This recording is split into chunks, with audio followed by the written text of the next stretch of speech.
नरेंद्र मोदी का दोस्त अडानी बांग्लादेश को बिजली सप्लाई करता है। भारत की बिजली चोरी करके अडानी बांग्लादेश को पहुंचाता है। अगर जेल वेल की बात करोगे ना, जिस दिन सत्ता परिवर्तन होगा एक भी आदमी बाहर नहीं दिखेगा। ऐसी बातें मत करो। आपस में बात नहीं। गाय काटने वाली कंपनी से चंदा लेने वाले लोग मेरे ऊपर सवाल उठा रहे हैं, सोच रहे हैं इनसे डर के चुपचाप बैठ जाएंगे। एक बात याद रखना, ये देश बाबा साहब के संविधान से चलेगा, किसी मोदी और अमित शाह के फरमान से नहीं चलेगा। याद रखना इसको।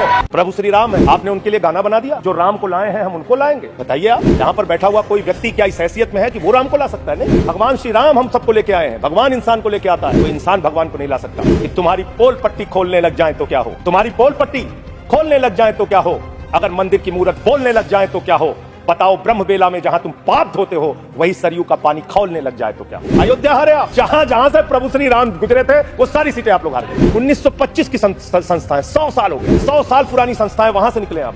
100 साल हो गया लेकिन दिमाग अभी भी बच्चों का, अभी बच्चों की तरह खेल रहे हैं। भ्रष्टाचारी को नहीं छोड़ूंगा, ये मोदी की गारंटी है।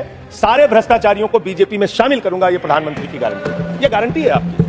चंदा दो धंधा लो स्कीम मत चलाइए। इलेक्टोरल बॉन्ड में आपका पर्दाफाश हो चुका है। 3,02,000 करोड़ रुपए के ठेके अलग अलग कंपनियों को दिए गए, जिनसे इलेक्टोरल बॉन्ड के नाम पे पैसा लिया गया। इसकी जांच होनी चाहिए। हम आ भी भरते हैं तो हो जाते हैं बदनाम, और वो कत्ल भी करते हैं तो चर्चा नहीं होता। आप लोग सबको गालियां देने लगते हैं। लोकतंत्र में अच्छी चीज नहीं माने। कभी मुसलमानों को गाली दो, कभी सिखों को गाली दो, कभी ईसाइयों को गाली दो। भारत के प्रधानमंत्री महंगाई पे बात नहीं करते महोदया, बेरोजगारी पे बात नहीं करते महोदया, किसानी पे बात नहीं करते। इस देश के अंदर अग्निवीर योजना के कारण भारत की सीमा को कमजोर करने का आपने काम किया, उस पर बात नहीं करते। भारत के प्रधानमंत्री बड़े अफसोस के साथ कहना पड़ रहा है, कभी मुगल पे बात करते हैं, कभी मटन पे बात करते हैं, कभी मदरसा पे बात करते हैं, कभी मछली पे बात करते हैं, और हद तो तब हो गई जब देश के प्रधानमंत्री मुजरा जैसे शब्द का इस्तेमाल करते हैं। शर्म आती है। दुनिया के सबसे बड़े लोकतंत्र के प्रधानमंत्री ऐसी भाषा का इस्तेमाल कर रहे हैं। इस चुनाव के अंदर हमने देखा विपक्ष के नेताओं को पकड़ पकड़ के कैसे जेल में डाला गया। ईडी का, सीबीआई का, जांच एजेंसियों का दुरुपयोग करके राज्यों के मुख्यमंत्री को जेल में डाला गया, मंत्रियों को जेल में डाला गया। इस चुनाव में हमने देखा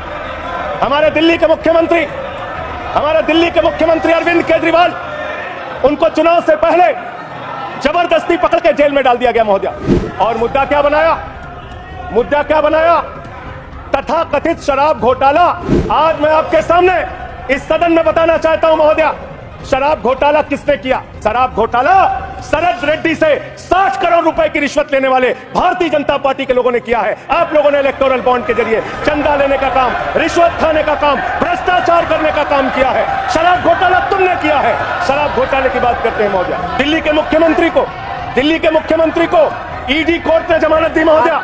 ईडी कोर्ट ने कहा अरविंद केजरीवाल के दोस्त है महोदया, ये रिश्वतखोर लोग हैं, ये रिश्वतखोर है, ये बेईमान है, ये भ्रष्टाचारी है महोदया, ये भ्रष्टाचारी है। भ्रष्टाचारियों को बोलने की हैसियत नहीं होनी चाहिए महोदया, ये भ्रष्टाचारी है, ये बेईमान है, इन्होंने शराब घोटाला किया है, 60 करोड़ की रिश्वत खाई है।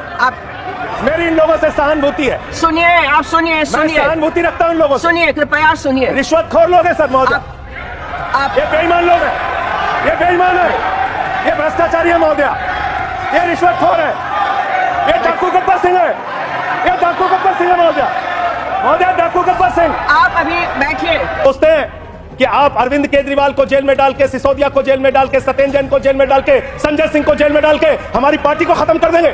ये होने वाला नहीं है, ये कतई होने वाला नहीं है। याद रखना, इस शरीर के 100 टुकड़े भी कर देंगे आप तो आपके सामने झुकने वाले नहीं है। आपसे लड़ेंगे और जीतेंगे। आप डालिए, उत्पीड़न कीजिए जितना करना चाहते हैं आप कीजिए उत्पीड़न। 6 महीने जेल में रखा आपने सोचा आपके सामने नतमस्तक हो जाएंगे। इस मां भारती ने बहुत सारे बेटे ऐसे पैदा किए हैं जो आपके सामने कभी सर नहीं झुकाएंगे, आपसे लड़ने के लिए तैयार रहेंगे। याद रखिएगा, मैं सिर्फ इतना कहना चाहता हूं, दुर्भावना की राजनीति बंद कीजिए। अगर आपको भारत के लोकतंत्र को मजबूत बनाना है, भारत के संविधान को मजबूत बनाना है, तो सत्ता पक्ष का भी महत्व है, प्रतिपक्ष का भी महत्व है। प्रतिपक्ष को खत्म करके, विपक्ष को खत्म करके, नेताओं को जेल में डालकर आपको कोई लाभ होने वाला नहीं है। और पता नहीं कौन आपको सलाह देता है, किस गलतफहमी में आप लोग रहते हैं। मैं आपके लिए भी कह रहा हूं और इधर जो बैठे हैं उनके लिए भी कह रहा हूं, जब जो पार्टी सत्ता में रहेगी, अगर विपक्ष के लोगों को जेल में डालेगी, उस पार्टी का सत्यानाश होगा। अपने नेताओं को बता देना।